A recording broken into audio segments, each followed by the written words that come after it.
Sementara itu, Saudara, Kementerian Keuangan melakukan pemeriksaan harta kekayaan Rafael Alun Trisambodo, mantan pejabat pajak yang anaknya menganiaya David Ozora. Kementerian Keuangan pun mencopot Rafael sebagai bentuk ketegasan karena pelanggaran yang telah dilakukan. Mulai hari ini, Saudara RAT, saya minta untuk dicopot dari tugas dan jabatannya. Dasar pencopotan dari jabatan struktural adalah pasal 31 ayat 1 PP 94 tahun 2021 mengenai disiplin pegawai negeri sipil. Tegas, Menteri Keuangan Sri Mulyani mencopot Rafael Alun Trisambodo dari jabatannya di Direktorat Jenderal Pajak. Sri Mulyani juga memerintahkan Inspektorat Jenderal untuk memeriksa kewajaran harta kekayaan Rafael. Pencopotan Rafael berkaitan dengan kejelasan asal harta kekayaannya setelah anaknya Mario menjadi tersangka penganiayaan. Anak pejabat pajak ini disorot karena kerap pamer kekayaan.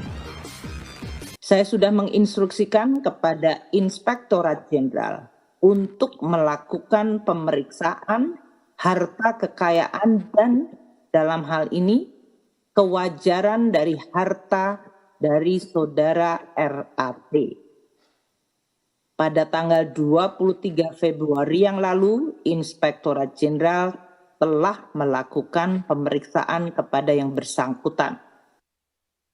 Beberapa saat usai dicopot dari jabatannya, Rafael mengajukan pengunduran diri dari PNS Ditjen Pajak Kementerian Keuangan. Secara aturan, permintaan ini tidak diperbolehkan. Sesuai Peraturan Badan Kepegawaian Negara Nomor 3 Tahun 2020 tertulis, permintaan PNS berhenti ditolak apabila dalam pemeriksaan pejabat yang berwenang memeriksa karena diduga melakukan pelanggaran disiplin PNS.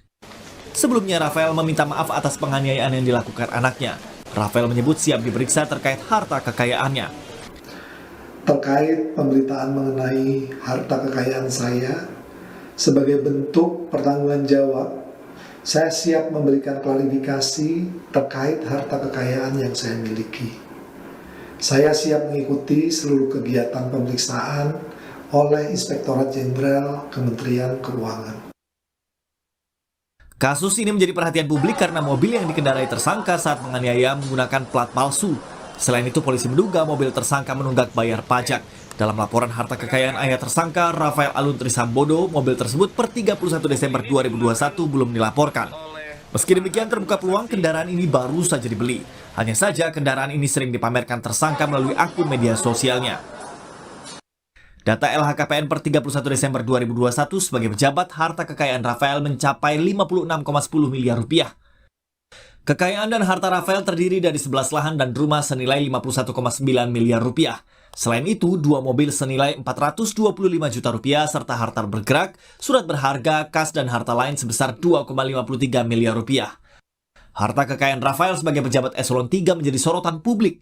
Di Perpres nomor 37 tahun 2015 disebutkan gaji pokok eselon 3 berkisar 2,9 juta rupiah hingga 5,2 juta rupiah per bulan. Sementara tunjangan kinerja tertinggi eselon 3 bisa mencapai 46,4 juta rupiah. Seluruh pejabat wajib melaporkan harta kekayaan ke LHKPN setiap tahunnya. Data LHKPN per 23 Februari 2023 tercatat 43,13% jajaran Kemenq belum melaporkan harta kekayaan 2022 ke KPK. Sementara 56,87% sudah melapor.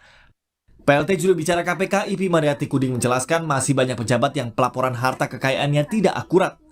Di hasil pemeriksaan KPK kami juga menemukan bahwa aspek akurasi itu memang masih dibutuhkan perbaikan. Artinya sudah tertib melaporkan, tapi baru sebatas menggugurkan kewajiban untuk melaporkan. Sementara akurasinya kami menemukan masih banyak yang belum sesuai. Dalam hal ini, kita katakan saja secara lugas begitu ya, masih banyak misalnya yang memiliki kendaraan lebih dari satu, tapi hanya satu yang dilaporkan dan sebagainya. Nah, Pusat Pelaporan dan Analisis Transaksi Keuangan PPATK menemukan transaksi mencurigakan yang diduga dilakukan Rafael Alun Trisambodo.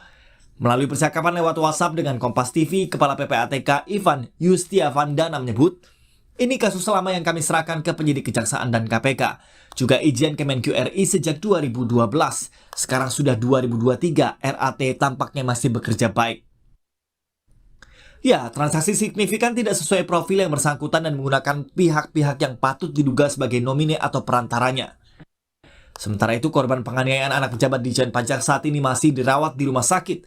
Menteri Agama yang juga Ketua Umum GP Ansor Yakut Khalil Qomas sempat menjenguk korban. Setelah mendapatkan perawatan di Rumah Sakit Permata Hijau, korban kini dirawat di ruang ICU Rumah Sakit Mayapada, Jakarta. Korban merupakan anak dari pengurus GP Ansor DKI Jakarta. Tim Liputan Kompas TV.